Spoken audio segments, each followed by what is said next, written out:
Hey everybody, I'm Justin Czar with bowhunting.com. Welcome back to another Bowhunt 101 video. Today we're going to be talking about longer axle to axle versus shorter axle to axle. We're going to be going over the technical differences of these bows, how they affect how you shoot and hunt with them. So let's get started.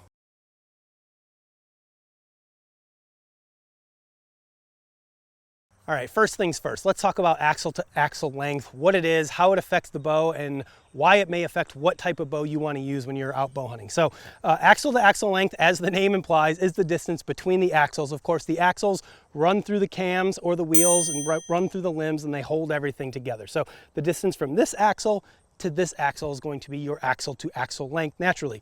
I am holding in my hands a Matthews V331. This bow happens to have the axle to axle length built right into the name. They don't all have that, but as the name implies, this is a 31-inch axle to axle bow. By all accounts, for today's modern hunting bows, this one's right in the middle. You're going to find most of your compound hunting bows nowadays are going to be somewhere between 30 and 34 inches. That seems to be kind of the sweet spot, those 4 inches. This one's 31, so it's just a touch on the lower side of that. Now, we're also going to look at the Matthews V327. So this is the 27. Now, this is an ultra compact bow. You know, up until a few years back, you didn't really see bows that were sub 30-inch axle to axle. That was kind of unheard of. The Z7 Extreme was the first bow that I recall that I ever hunted with that was under 30 inches axle to axle. I think that was 28 if I recall.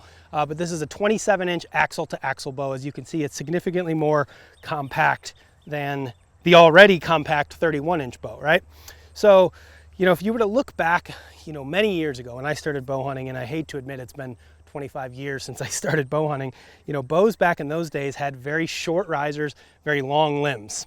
And axle to axle length on those bows was typically well over 40 inches, 42, 45, 48. I mean, some of them were over 50 inches long, right? By today's standard, those bows were huge. But as risers have gotten longer and limbs have gotten shorter and more parallel or even beyond parallel, we've seen that axle to axle length really start to creep down and to give us these super, super compact bows that we have today, like this 27-inch V3. Now, the biggest thing that you hear people talk about when they start looking at axle to axle length, like longer versus shorter.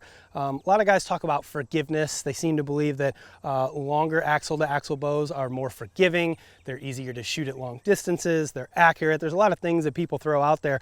And while there may be some validity to those, when you start looking at guys that are, you know, doing target archery, that are shooting, you know, super far distances, and where, you know, the difference between winning and losing a tournament might be a 1/16 or an 1/8 of an inch, right? There is some validity, and that's why most of your target archers are shooting bows that are, you know, at the low side, they're high 30s going into the 40s usually for most of your target guys, but they're also shooting a lot less weight, a lot lighter arrows. There's a lot of, it's an entirely different setup when you get into the target world versus the hunting world.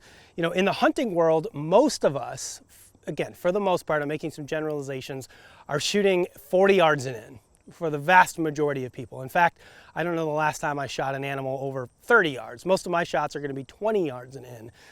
That's the joy of bow hunting, is trying to see how close you can get to your animal. So when you're looking at, you know, bow hunting distances, and your average bow hunter that isn't a world-class archer that's competing at the highest levels, the difference between a 31 and a 27-inch axle to axle bow is going to be negligible at best. In fact, you're going to find some people shoot the shorter draw length bows better than the longer draw length, or not draw length, axle to axle. Sorry about that.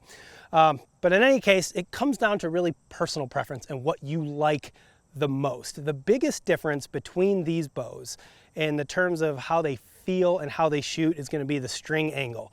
You know, if you take, my draw length is 29 inches. When I draw this bow back, it has more severe string angle, which means the string is angled down more than my longer bow, which is a little bit less of a string angle.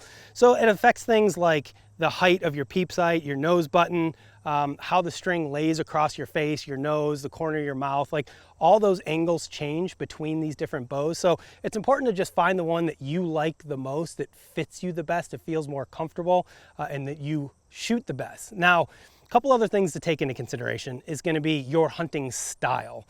And the reason that a lot of guys are attracted to these super short, compact bows is because as bow hunters, we get ourselves into a lot of tight and precarious situations. Not all the time, but a good amount of the times, right? If you're hunting out of a ground blind and you need to maneuver around, there's no question having a shorter axle to axle bow so you're not worried about hitting windows, hitting the roof, you're a lot more maneuverable inside of that ground blind, the shorter bow is going to win every time. Saddle hunting is something that's becoming increasingly popular every year. And if you guys haven't done it, there is a lot of kind of maneuvering around your ropes and around your bridge, whether you're coming up and over the top, whether you're trying to sneak underneath, things like that. Having a shorter, more compact bow in that situation is a distinct advantage. If you're a guy that packs his gear in a long ways, and let's say you're strapping this thing onto your back on the way in, having something that's shorter and more compact, again, has its advantages. You know, outside of shootability and accuracy, there's a lot of advantages to a shorter, more compact bow. Of course, we're only talking 4 inches difference on this particular bow. It's not huge, but the reality is, you know, even a ½ inch can make a lot of difference, you know, in a hunting scenario. So that's just something to keep in mind. I would encourage everybody to go out, shoot all of these bows, try to find the one that works the best for you. Now, the only caveats to this whole thing from a technical perspective are going to be guys at either end of the draw length spectrum. If you have a really long draw length, 31 inches or above, these bows aren't going to work for you. You just can't get enough draw length out of them. The cables aren't long enough in order to get a longer draw length. So these things are like, you know, 29, 30 inch draw is about the max you're going to get out of these really short bows. So if you do have a longer draw length, you're going to want to go with the longer axle to axle. Conversely, if you have a really short draw length, if you're somebody in that 25, 26 inch range, these shorter bows are perfect for you.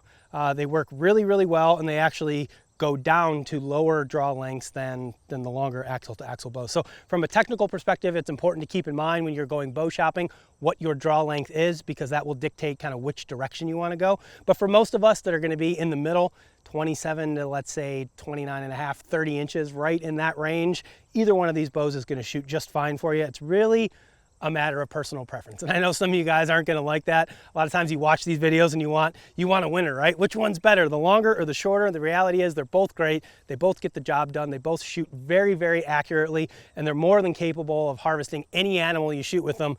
The key is you just have to become proficient with your weapon before you hit the field. So there you have it, guys. Just a kind of a brief overview of a longer axle to axle versus a shorter axle to axle bow and why you may want to pick one over the other. Hope you guys enjoyed this video as well as the rest of our Bowhunt 101 series.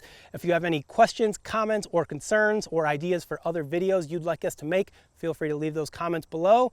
And thanks for watching. We'll see you next time.